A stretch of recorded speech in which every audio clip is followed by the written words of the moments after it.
জামায়াতে ইসলামের secretary general মিয়া গোলাম পরওয়ার দাবি করেছেন ১৯৭১ সালে শহীদ বুদ্ধিজীবী হত্যাকাণ্ড ছিল ভারতীয় সেনাবাহিনী ও গোয়েন্দা সংস্থার একটি সুপরিকল্পিত ষড়যন্ত্রের অংশ।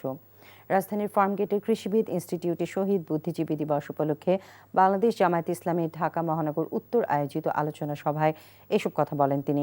গোলাম পরওয়ার বলেন, বামপন্থী ও কলকাতা কেন্দ্রিক কিছু বুদ্ধিজীবী এবং ভারতপন্থীরা দীর্ঘদিন ধরে বুদ্ধিজীবী হত্যাকাণ্ডের জন্য জামায়াতে ইসলামীর নাম জড়িয়ে আসছেন। তবে ইতিহাসের নানা তথ্য ও সত্য সামনে আসায় প্রমাণ হয়েছে এই হত্যাকাণ্ড ভারতীয় সেনা ও গোয়েন্দাদের সুপরিকল্পিত ষড়যন্ত্রের অংশ ছিল।